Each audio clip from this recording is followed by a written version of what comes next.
Let's come to the book of Joshua, the first of the former prophets.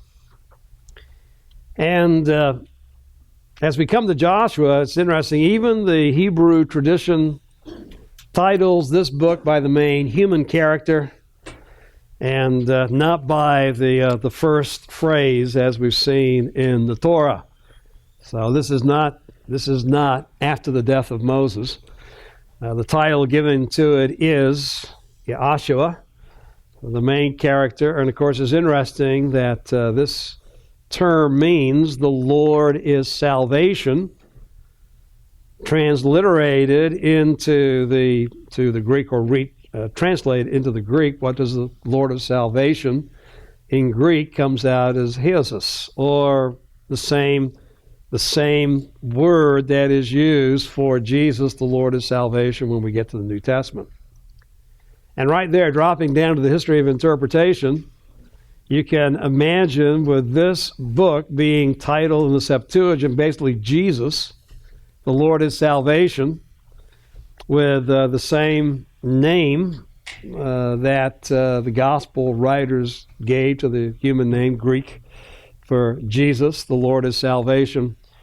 You can see very, very early in Christian interpretation where Joshua was viewed as a type of Christ, and what happens in the book of Joshua being a conqueror and delivering Israel, from the Canaanites, being a warrior, being a conqueror, being a savior, being a deliverer, fulfilling, Moses' calling as a culminating the redemptive act that began in Egypt.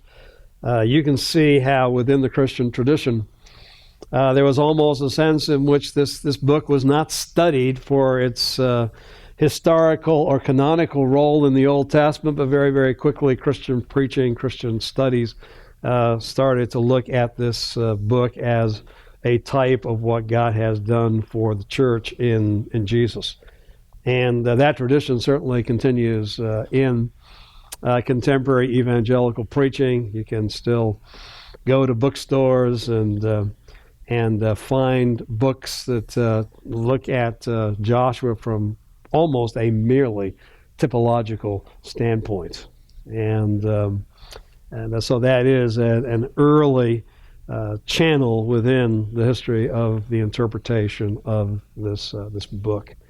And as that typological approach has somewhat died out, Joshua now becomes merely studied in Sunday school classes for history, that very little preaching of Joshua is done in our evangelical churches today.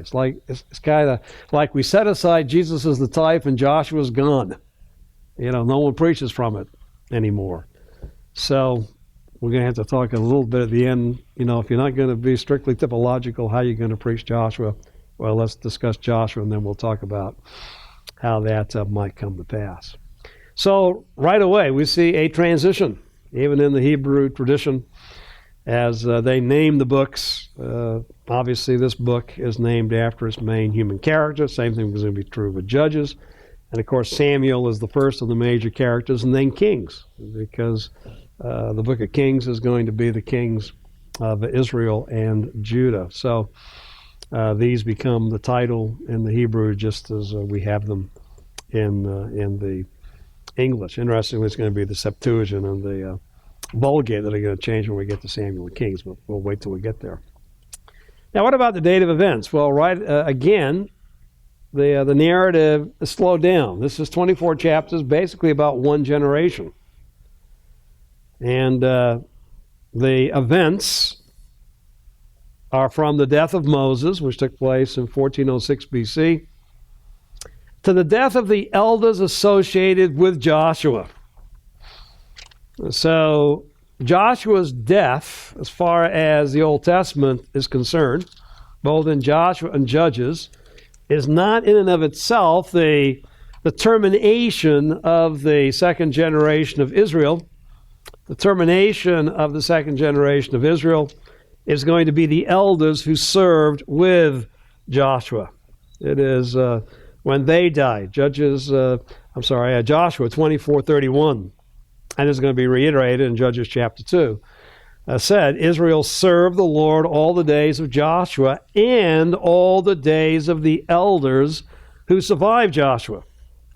And you got to remember, Joshua is a generation older than his elders. Joshua is an old man, as the book of Joshua begins. He and Caleb and their families are the only two who survived the wilderness. Everybody else dies because of the rebellion.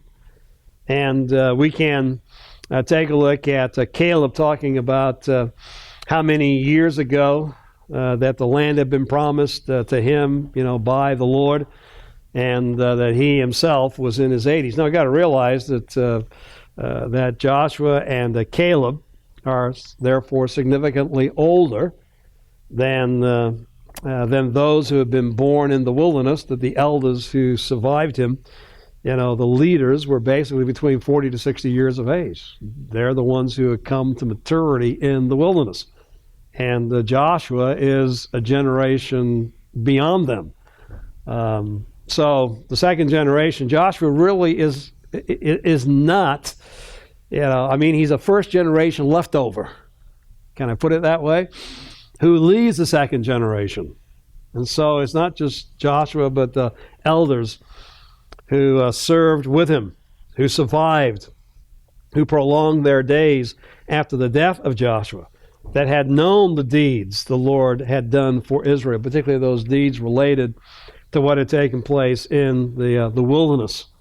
And in Judges, that is the generation that did not teach their children. And so the third generation is not going to serve Yahweh in the same way. So when did that generation, pass away? All right, assuming that the elders associated with Joshua were between, 40 to 60 years of age as the conquest begins. I'm going to give them, the 70 of Psalm 90, and maybe some by strength given by Yahweh made it to 80. So I'm going to say most of those elders probably passed away between 70 to 80 years of age. And so I'm going to come right around 40 years after the conquest itself and say that probably the last of those elders associated with Joshua was dead by 1375 BC. Now you realize how precise my exegesis is. I'm just going on what a generation, would be of those elders and how old those younger elders would have been. Is there anything in the text that says the dates of the events of Joshua come to an end right around 1375? That's when the final elder died? No, it's an Essex assumption. All right.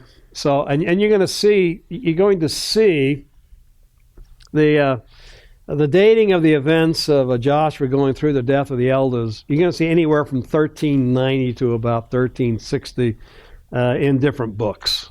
So there's no passage we can point to and say there strictly you can make a chronological determination. So it's a rounded number of around 1375 BC, with Joshua himself probably dying closer to about 1390 BC. Dies at 110. Didn't quite make the 120 of Moses. But, hey, got many more years than David and Solomon. He'll be right around, 70, and Solomon right in the latter 60s. Now, as we go through the text, and it's going to be true of all of the former prophets, the text is going to talk about certain things continuing to this day.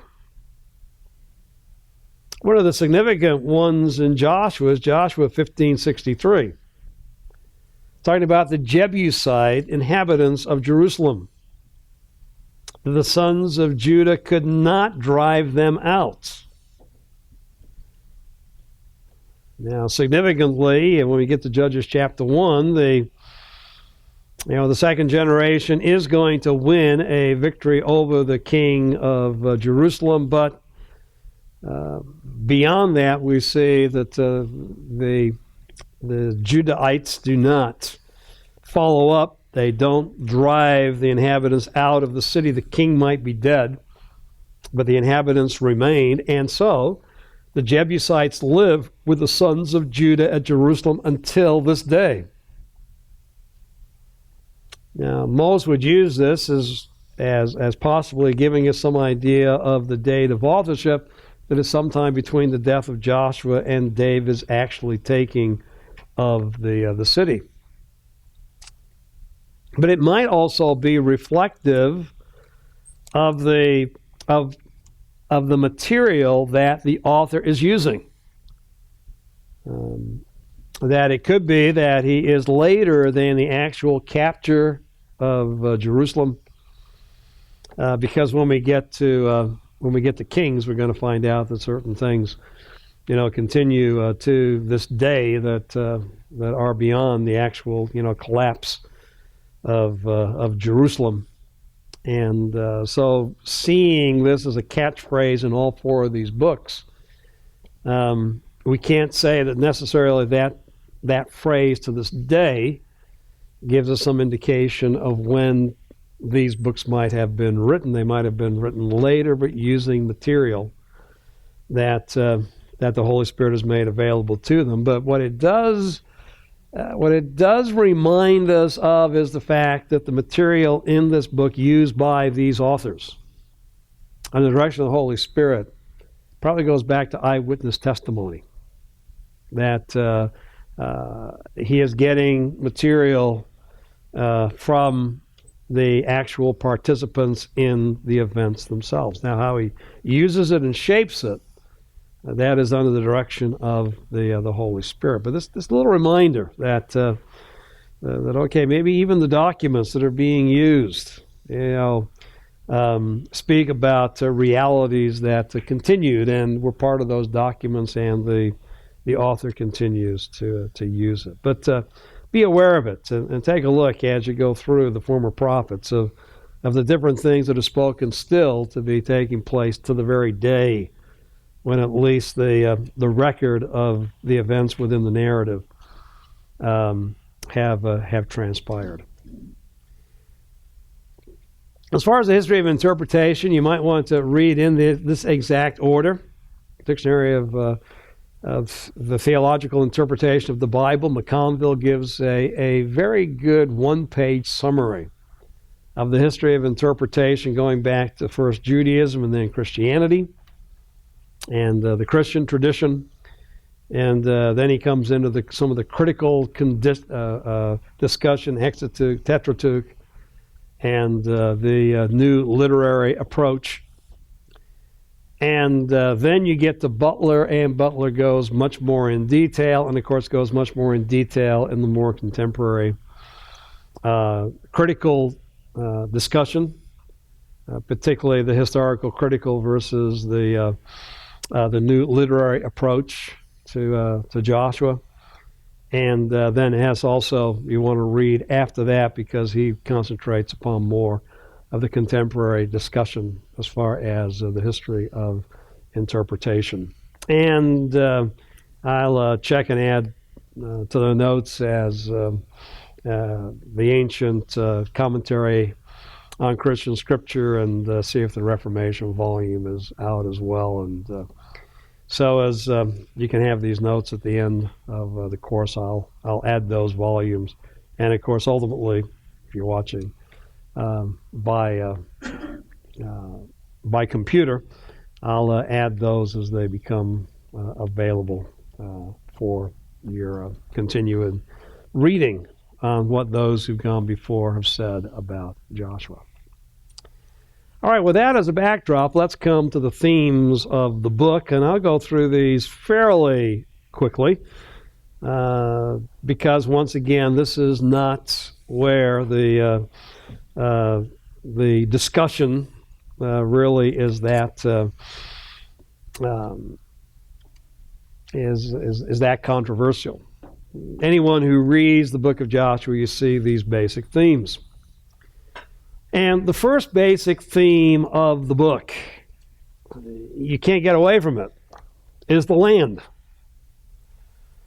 The word land, as I point out, is used 106 times in the book. In fact, as you note, almost every chapter includes the term. It's not in chapter 16.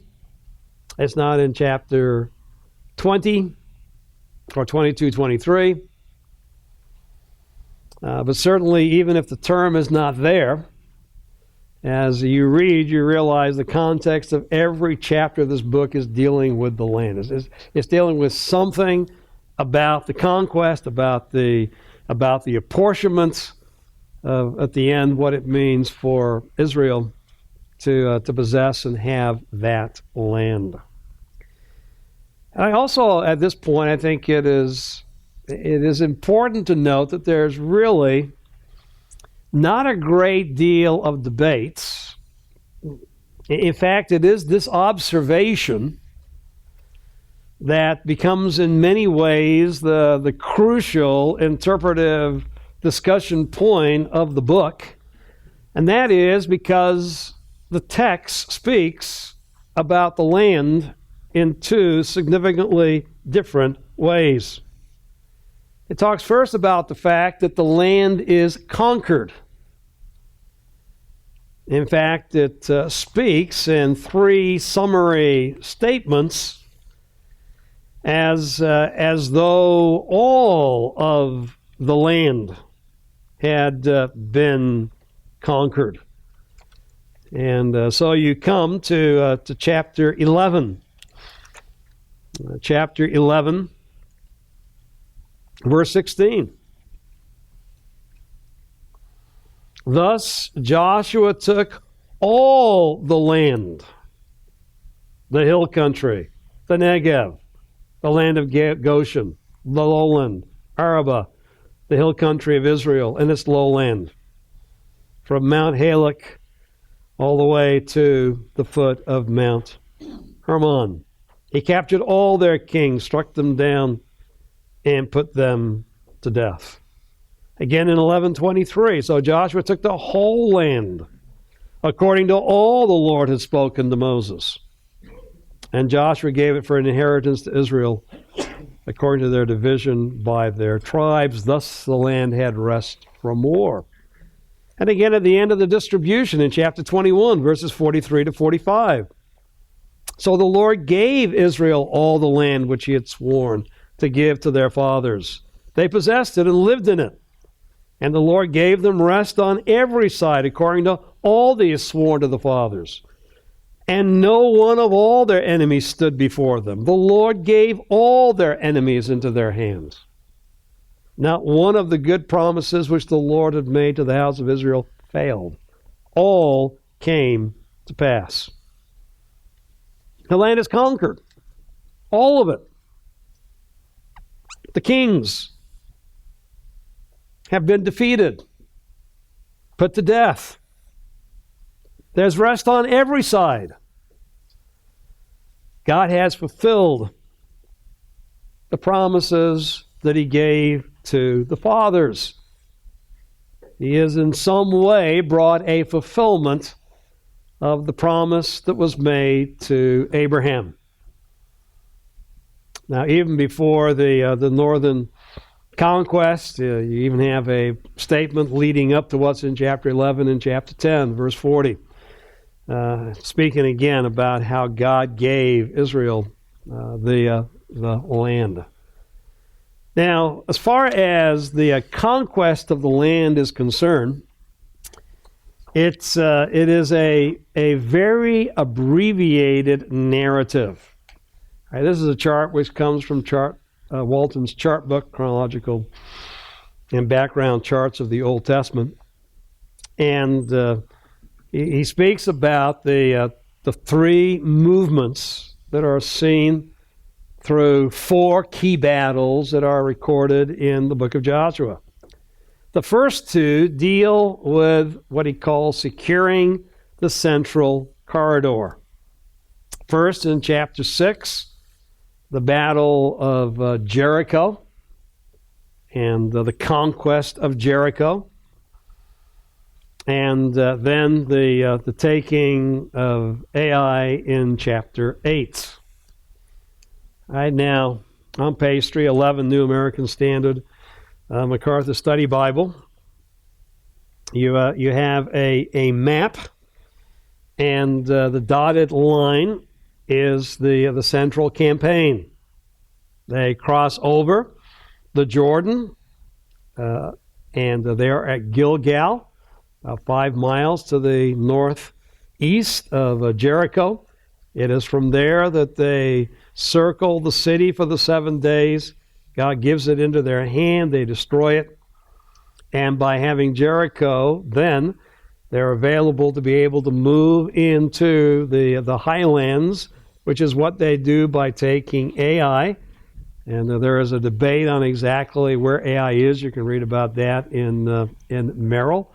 Bethel, Ai, being in the same general vicinity. And by marching up and taking Ai, then they have established basically this central corridor. Now they're able to march south and they're able to march north from their strategic location. Although, interestingly, before any more battles, that having secured the central corridor, they go about 20 miles north of Ai to Shechem at the end of chapter 8 and have their covenant ceremony as Moses had commanded them in Deuteronomy chapter 27. So basically at this point they secure the center. Then after the center is secure, the second campaign we have in chapter 10 is against the southern coalition. And this is where God sovereignly brings a number of kings into coalition that seek to fight Israel in open battle. By the way, it's interesting, Jericho is destroyed, Ai is destroyed. But these kings are their armies are captured, the kings are killed, with battle that takes place in open war. And again, in the same map, Dr. MacArthur again shows how they come from Gilgal. Because of chapter 9, they have entered into covenant with the Gibeonites, the inhabitants of Gibeon. And because of that, this coalition of the southern kings joins to attack Gibeon. And the Gibeonites call for their allies, the Israelites. The Israelites come. Joshua marches the army, and the army confronts the coalition. And of course, beginning in the highlands, they defeat, and the armies retreat. And of course, Israel chases them into the Shephelah and into the southern lands. And of course, not only takes the kings, but also then has these cities open to them as well. And then after the southern campaign, we have the northern campaign. And once again, the Canaanites do a wonderful job of allying themselves and seeking to bring their armies together to withstand Israel. And so we have the northern coalition led by Jabin, king of Hazor, which included many cities of the north. And now Joshua was able to march once again the army from Gilgal and meet this coalition of forces and defeat them and chase them and put them to death. And the coalition that had been led by the king of Hazor, that here is the third city that is destroyed, which is Hazor. So as far as the record of Joshua is concerned, only 3 cities were destroyed. Now the kings, the armies that they led of the other cities are defeated. The armies are destroyed. which at that point means that Israel could enter into those cities and take up habitation of them. But of course, we've already been reminded that we've seen that they did not do so concerning Jerusalem, and they needed to do so because the text is very clear that even though the land was conquered, there was much land that remained to be inhabited. Now, let me just go back and say one more thing about the conquest. The conquest took approximately 7 years. As again, we take a look in chapter 14, when Moses had promised Hebron to Caleb and when he actually received it. And more battles were fought by Joshua and the army of Israel than what is given in the text. The text is highly selective. Just 2 key military operations that secured the Central Corridor, 1 major military operation that gives Israel control of the south, 1 major military action that led to their taking of the north. And so the land is secured. But take a look at Joshua chapter 12. This is where we have the summary of the kings. He begins by speaking in verses 1 to 6 of Sihon and Og. The kings already defeated on the east side of the Jordan. And then again, beginning in verse 7, he starts to bring a summary of all of the kings who had been defeated on the west side of the Jordan. And you get to verse 13. Up until this point, beginning with Jericho all the way through Debir. All right. He's mentioned kings of cities that have played a role in the narrative. Chapter 6, chapter 8, chapter 10. But after the king of Debir, he mentions the king of Gedor. In verse 14, the king of Hormon. And guess what? You can look through the previous chapters of Joshua. No king of Gedor, no king of Hormon is mentioned. And continuing on after this, you have 9 more kings in this list, and they show up nowhere in the conquest narratives. So the question comes, well, when were they killed? And the answer is, I don't know. He doesn't include them as part of either one of the 2 confederations. Maybe they were silent parts. Maybe they were there, but not mentioned by name. Or, and I think probably this is a better understanding, more battles were fought than are recorded in the book. There were more military exploits. Why these particular 4? Because they're the 4 most significant, the 4 most important.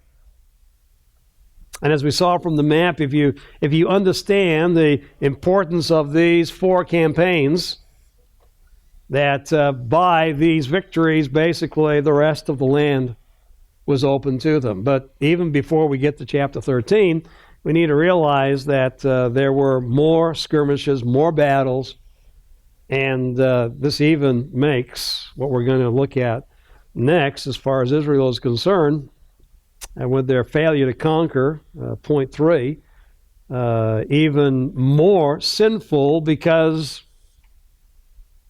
the cities were there to be taken, to be inhabited, to have the rest of the inhabitants dispossessed, and Israel taking over, and they didn't. Now, having the summary of the kings in chapter 12 gives us some idea that, all right, the resistance had been crushed, but the Canaanites had not been completely dispossessed. In fact, notice how chapter 13 begins, the Lord coming to Joshua and telling him he's old, advanced in years. In verse 1, very much of the land remains to be possessed. Conquered, yes. Possessed, no. In fact, this is the land that remains. The region of the Philistines, the Girgashites. And more places to the west. Verse 3, to the south, from Teman, this land, from the to the east. Verse 5, along with verse 6, all the inhabitants of the hill country from Lebanon, all the Sidonians along the coast. I will drive them out before the sons of Israel, only allot it to Israel for an inheritance as I have commanded you. That's why they have control of the land. They can allot it because they can control it, but it still needs to be possessed.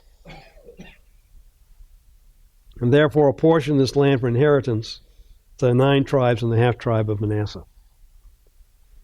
The unified action is complete. Now it's up to the individual tribes to complete the quote-unquote conquest and possess the land. By the way, all 9.5 tribes, when you take a look at what remain, all 9.5 tribes have some areas that they need to secure. They need to defeat the remnants of the Canaanites that remain, and so come to possess the land as a whole. And so chapter 17 will talk about land that remained, to be possessed. And 17 and 18, when his own tribe Ephraim comes, along with Manasseh. We got a lot of people. We need more land. No, you don't need more land. You need to drive out the inhabitants of the land you've got. The same thing in chapter 18. And so there's land. Land that still remains to be taken. Even as Joshua calls the leaders in chapter 23. Verse 4, see, I have apportioned to you these nations which remain as an inheritance for your tribes, with all the nations which I have cut off, from Jordan even to the great sea toward the setting of the sun. And the Lord your God, he shall thrust them out from before you, and shall drive them from before you. You shall possess their land, just as the Lord your God promised you. Now, these are just observations, but of course they are the foundation of a very important interpretive discussion, which we'll come back to, and that is, well, did they take the land or not? Did God give them the land or not? Did God fulfill his promises or not? And the answer is yes. And we'll talk about how to put it together when we get to the interpretive issues. But this land is set before them. And we don't have to get to Judges, although it's going to be a sorry refrain in Judges chapter 1. But already in Joshua 15:63, 16:10, 17:12, and 13, we've already read. They failed to drive them out. They failed to drive them out. They failed to drive them out. They failed to take possession of the land. So that failure was already in the second generation of Israel. And so here is the land. Yes, the land is conquered. The land is taken. The land is given. They dwell in the land. Yes, they do, but not all the land. There's land that remains. And Joshua is already stating that the tribes did not drive out. They did not complete the conquest. A failure to defeat the Canaanites. Now, two things seen in Joshua and again repeated in Judges chapter 1. the rationalization was, but they got better armaments than we do. They have iron, they have chariots. We don't. And by the way, why kill them when they can work for us? Joshua chapter 9. Notice how his failure with the Gibeonites comes back to haunt Israel even after the death of Joshua. By the way, the good outlives you. You're a good influence. I mean, Joshua led them in conquest, and they have that land for generation after generation. But they also have Canaanite servants, which is a negative legacy of Joshua. And be reminded, gentlemen, that in God's economy, when you obey, you leave a positive legacy. When you disobey, you leave a negative legacy. So the good and the failure that you do in your life will live after you, just as it did for Joshua and Abraham and Moses and David and obviously others within the biblical text. We see it here with Joshua. Now, at the very beginning, God says you're to take possession. And taking possession means that those who have possession need to be dispossessed. And so this verbal root becomes a major term within the book of Joshua. This is not just a matter of military campaigns and defeats. It is these military defeats that can become the foundation of a possession. And you take the cities, you take the land, you take it over. I give you their possessions, you dispossess them. Now let's go back to Deuteronomy chapter 7. Everything that was Canaanitic, the towns with their buildings, with the city walls, with the fields, the planted fields, even the crops that could be taken from what the Canaanites had done. All of this was to be taken by Israel. They were to completely dispossess. Their possession meant the complete loss of everything of the Canaanites. But two things Israel was not to maintain. But their possession did not include two things. And what were those two things? Deuteronomy chapter 7, verse 2. It did not include the people themselves. The Lord your God shall deliver them before you, and you shall defeat them. You shall smite them, and you shall utterly destroy them. You shall devote them completely to the Lord, which is you are to completely kill them. You shall make no covenant with them, and show no favor to them. And verse 5. Now, if they would have obeyed verse 2, they wouldn't have had to worry about verses 3 and 4 about intermarrying with the Canaanites. But since they didn't, he gives that. Moses speaks about that, and don't intermarry with them either. But verse 5, not only the people were to be destroyed, but so were their religious paraphernalia. You shall tear down their altars, smash their sacred pillars, hewn down their asherim, and burn their graven images with fire. Everything that they have devoted to the worship of their gods is to be completely destroyed. They, the worshipers, are to be destroyed, and all of their worshiping paraphernalia is to be destroyed as well. Because God knew that if the worshipers and the worship equipment was left, it would become a snare to Israel. And so their possession meant the complete dispossession. But again, you get everything that's left except the people and except their religious paraphernalia. Everything else is yours. You can eat their food. You can live in their homes. You can inhabit their cities. It's all yours if you do these two things. And of course, basically we see in Joshua the beginning of this process. But again, we need to realize that possession, the text is very, very clear, they didn't completely possess all that God had given to them, which means they didn't completely dispossess the Canaanites. And so you're ready for the book of Judges, because this military disobedience, if we could put it that way, their failure to dispossess and possess all, led to their religious failure of idolatry. Now notice how key the Torah is.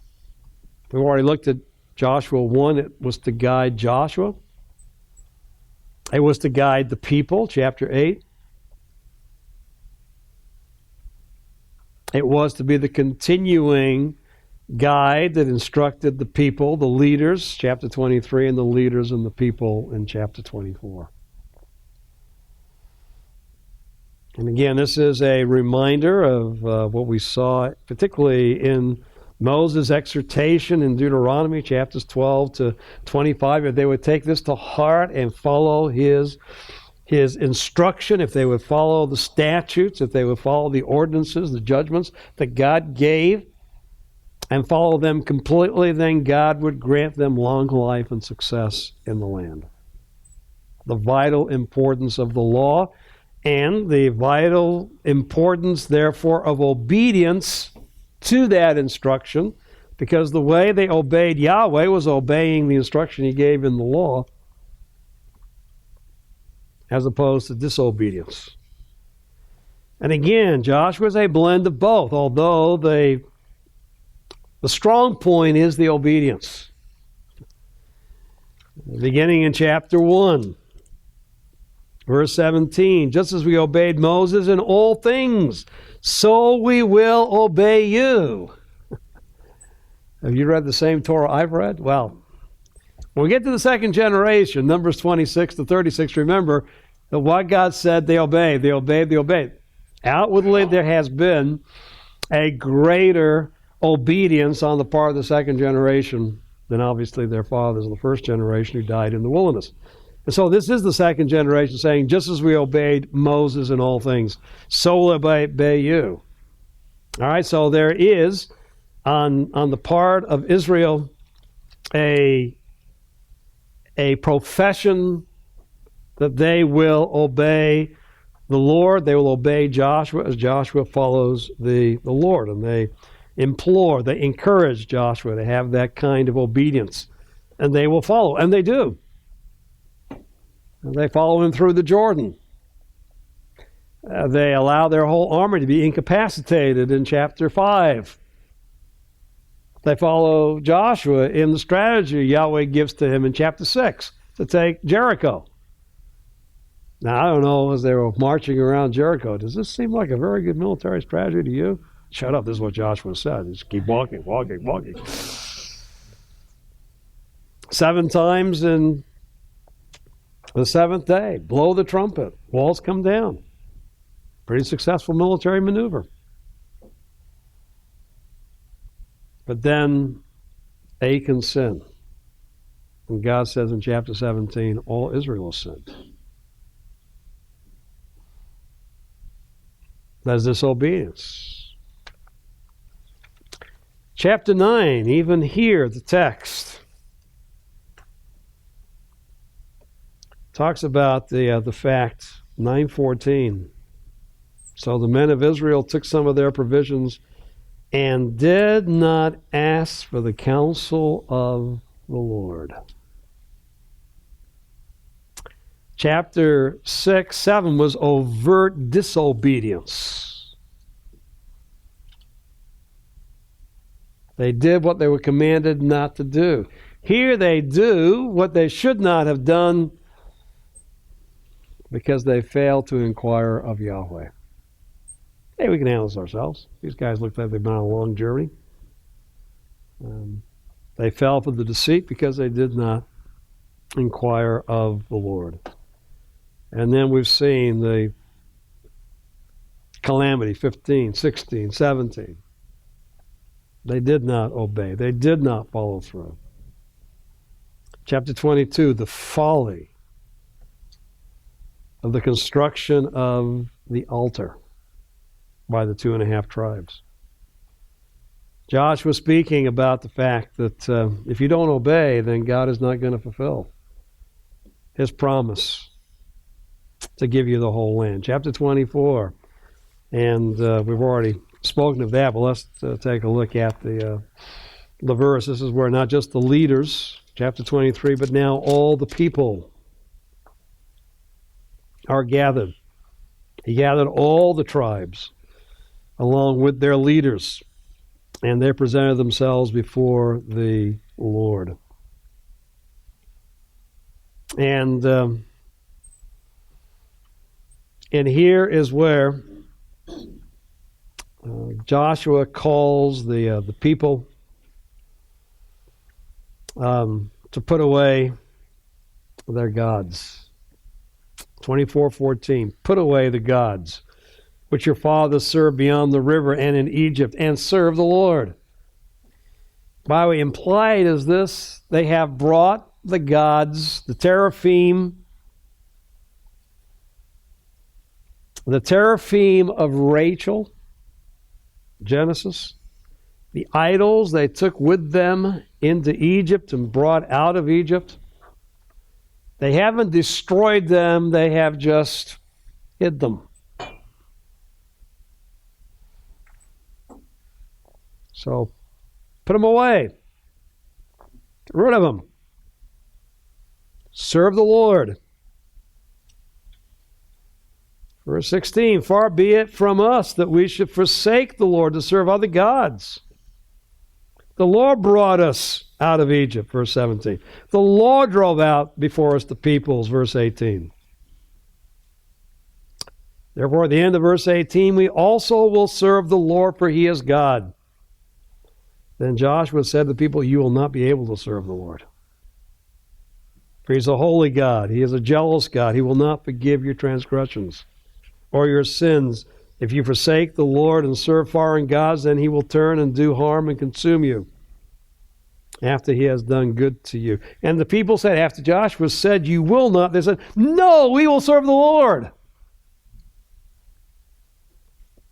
And so Joshua says, your witness is against yourself.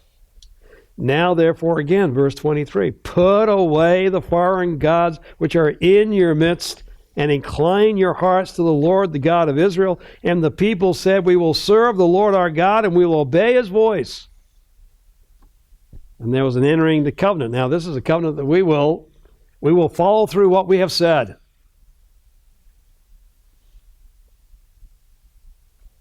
Joshua wrote these words in the book of the law of God. He took a large stone. He's a second Moses at this point. You said you'd obey? I write it down. It will be held now as witness against you, which is exactly what took place. So this also is an additional covenant to the covenant made at Sinai, second generation.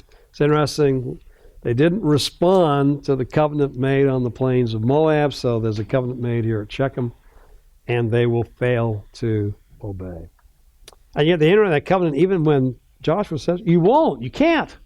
We will. And by the way, the rest of the former prophets says they didn't. Like Moses, Joshua's words ring true. Now with that, and even talking here in chapter 24, how we see a similarity between Moses and Joshua, this is true throughout the book.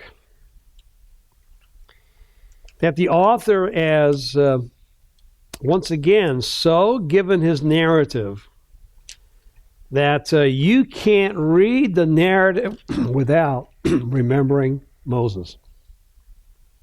Now go back to Exodus chapter 3. Exodus chapter 3, verse 8.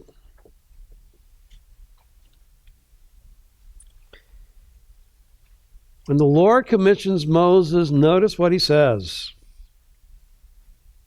I've come down to deliver them from the power of the Egyptians and bring them up from that land to a good and spacious land, to a land flowing with milk and honey.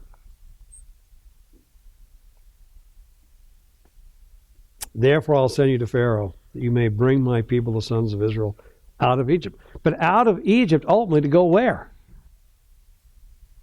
To take the land of Canaan, promised to the fathers.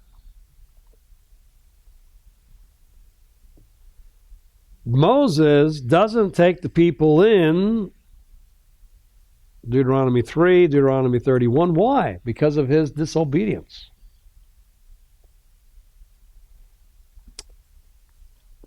But he is to set aside Numbers 27, Deuteronomy 3, Deuteronomy 31, Joshua. And Joshua basically completes the work that had been mandated for Moses, but that Moses didn't complete because of his failure, because of his sin. And there's almost a sense as you go through Joshua, you continue to be reminded that, this should have been Moses. Because what Joshua says, what Joshua does is just like Moses. And so Joshua was like Moses. He had the presence of Yahweh, just as Moses had the presence of Yahweh, and obeyed just as Moses has obeyed. He was set apart before the people, just as Moses. In fact, that is specifically stated, 3:7, 4:14. And then you have a lot of specific examples. Moses was encountered at the burning bush and told what? Take off your sandals, for you're standing on holy ground. Joshua was confronted by the captain of the Lord's host in Joshua chapter 5 and told what? Take off your sandals. The ground you're standing on is holy ground. You should have heard a pretty good echo of Moses there. What about going through the Jordan? The waters being put up in a heap. And Israel marching through on dry ground. What does that remind you of? The crossing of the Sea of Reeds. Exodus chapter 14. Both intercede, both pray for sinning people. Both write the law on stones. Yahweh listened to both of their voices. Both their enemies' hearts were hardened. They would resist the Lord so the Lord could bring them to complete and total judgments. So these are just some of the echoes that just remind us that basically Joshua is completing the task that originally began with Moses. It's almost like Moses / Joshua as Israel's deliverer, Israel's conqueror. That Joshua is the divine designate to complete the work that began with Moses. Now, as far as the purpose of Joshua is concerned, all right, not too much debate. This is a statement of the Lord giving the land of Canaan to the seed of Israel. And of course, what is echoing through the book of Joshua is the Abrahamic promise. And Israel dwelled in that part of the land according to their faithful obedience to Yahweh. So it's about God's gift of the land. And yes, it is God being the righteous giver of the land that gives as much for Israel to enjoy as Israel was obedient to dwell in and enjoy. Now, the literary structure, and you're going to notice that my structure is a little different than the structure that is given by Rooker in The World and the Word.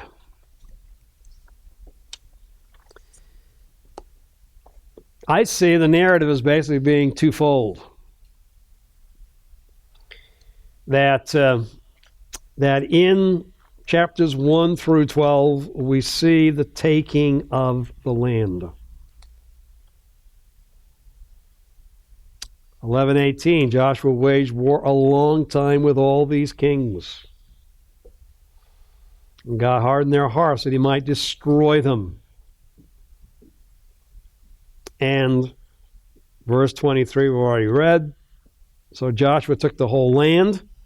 It's the first 12 chapters. And Joshua gave it for an inheritance to Israel according to their division by their tribes. That's chapters 13 through 21. So I guess you might say I'm seeing 11:23 as the divine structural outline for the book. Taking the land and then distributing the land. And then at the end, we have 3 chapters to talk about what is necessary for Israel to do to retain the land. And of course, that is to obey Yahweh and to obey Yahweh completely.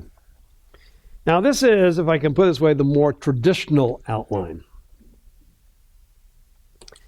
Rooker gives you what many exegetes and expositors are now following as far as the structure of the book. And let me go to the next page, because he speaks about these 4 key verbs. The verb to cross, the verb to take, the verb to divide, and the verb to serve. And you'll notice the verb to cross, hebar, and serve, hebad, are sound-alikes. And the same thing with lakah and halak. Again, they are sound-alikes, and this has been viewed as okay, here are the 4 key terms: to cross, to take, to divide, to serve. And the result is to break the book into 4 basic parts: the entrance, the conquest, the division, and then the final exhortations to serve the Lord. Now, to show you how close this is, I would say traditionally, all the first 12 chapters are taking the land. And to take the land, Israel first had to enter the land, an entrance which is complete. In chapter 5, verse 12, the manna ceases. Israel is dwelling on the land, dwelling in the land. And at least Rook and I agree that there is a division between 5:12 and 13, that really the Battle of Jericho starts in 5:13. This is where the strategy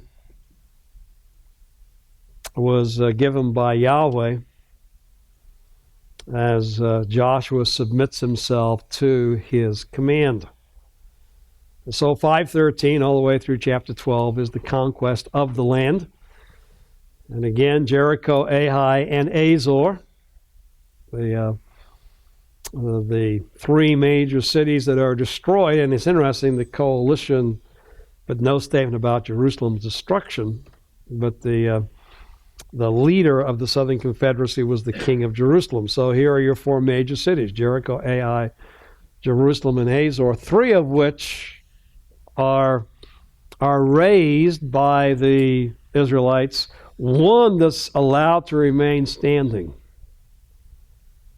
And interestingly, that is the city that only David is going to take, and he's going to take not by destroying the city, but by going into the water shaft and taking the city and He doesn't have to rebuild the city because the city is his.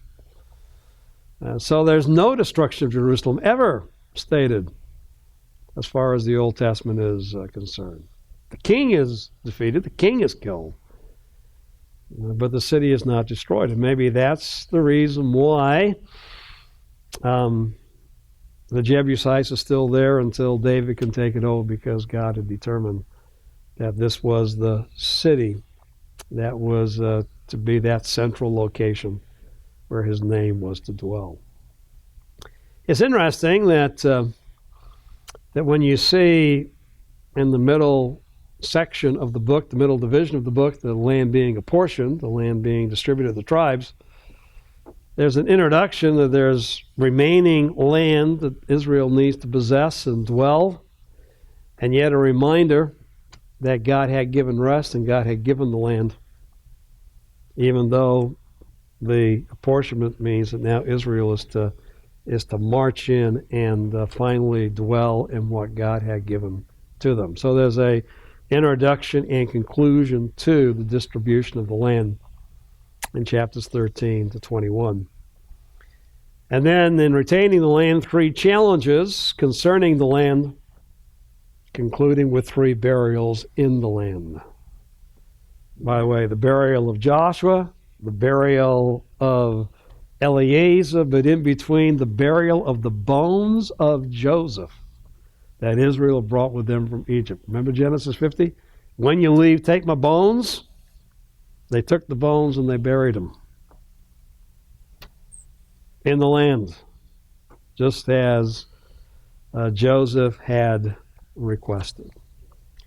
And then you have the download where you can take and see this basic outline, then this structure given to you in an outline as far as the contents of the book are concerned. And again, just the 2 major narrative divisions of chapters 1 to 12 and 13 to 21, and then the appendix. And get used to that, because you're going to see the same structure in a lot of these books. Here's a narrative followed by the appendices at the end. It's one of the hallmarks of these former prophets. All right, any questions before we take another break?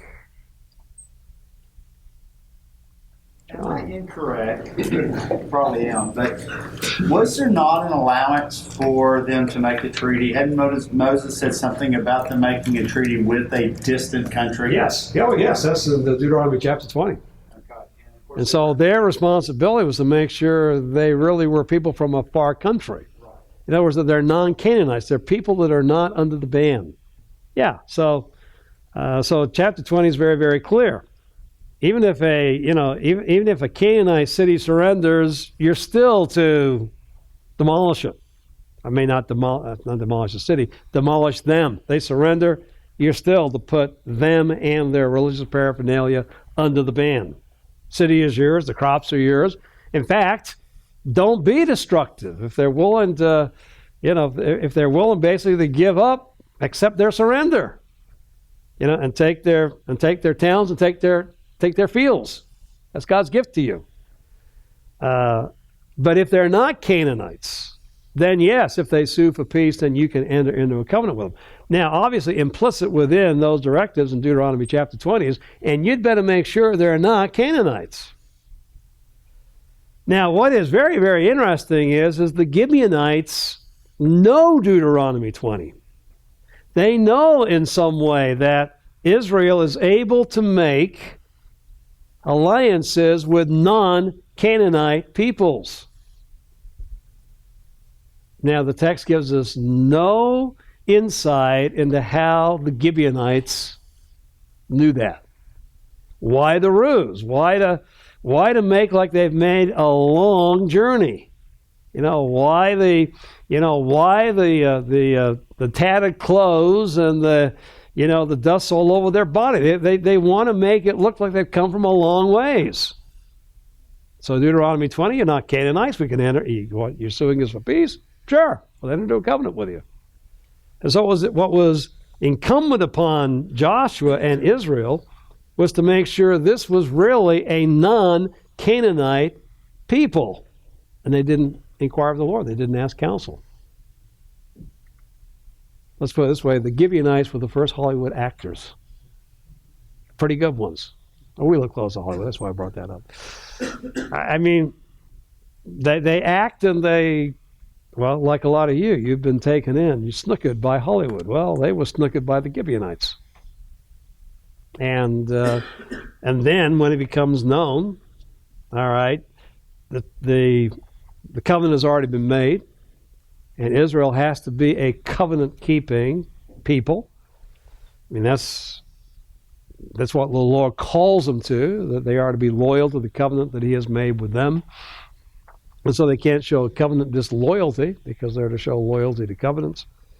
And so they have to honor that covenant. And the Gibeonites are very happy to be servants. I'd rather be a live servant than a dead Canaanite.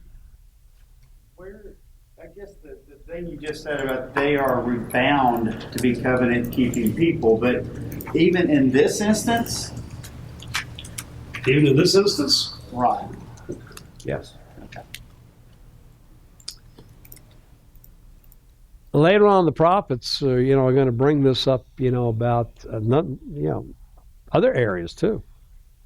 Joshua's going to talk about the Rechabites in chapter 34 as being a great illustration for Israel that their father had bound them by covenant not to drink strong drink, and how they would not. They even when Joshua tried to tempt them, and it was an object lesson. See, this was just a covenant, made by a father to his sons, and yet they're loyal to that covenant. Judah, that should have been you. You should be and have the same loyalty to Yahweh, your father, they had to their human father. And ultimately, that's the same thing about Malachi too, about the divorce. Again, you are showing covenant treachery to the wife of your youth. You've entered into covenant with that woman, and then you're putting her aside. So yes, this okay. Once a promise is bound by covenant oath, then you are to follow. You are to obey. That's covenant loyalty. And gentlemen, I guess the application is it's the fidelity in the small things which are to mirror the fidelity in the greater thing, which is loyalty to Yahweh Himself. If you can't be loyal to your father, if you can't be loyal to your wife, how are you ever going to be loyal to Yahweh? I think the New Testament, makes the same thing. Being faithful in little, God will reward by allowing you to be faithful in much. Right, Joseph. I was considering. I was trying to figure out why they didn't go and take the rest of the land, and I was thinking maybe they were suffering a lot of casualties, but it never really talks about it. Yeah, the only casualties they ever suffered were at Ahai. Yeah, that was it, because they were disobedient. So that was okay. Again, you got to go back to to Deuteronomy chapter 28. All right, this is the blessing of the covenants. So that chapter 28 talks about their success in battle. So verse 7 of chapter 28 of Deuteronomy, the Lord will cause your enemies who rise up against you to be defeated, to be smitten before you. They shall come out against you one way; they shall flee before you 7 ways. That's a good little statement to follow the map in Joshua chapter 10. And so this is part of of their blessing, is how God protects them in battle. And I don't think it's just an oversight that, except for that initial skirmish at Ahai, that there is no record of casualties, because I don't think Israel's army suffered casualties. Certainly never suffered any major casualties. Joshua should have been glad he didn't send the whole army to Ai on the first attempt. That it was just a small little, battalion. I mean, why worry the whole army? If we can take Jericho, we can take Ai really quickly. And again, this hubris there, on the part of Joshua. I don't need the Lord's help on this one. This is a small little brigade. That's all it takes.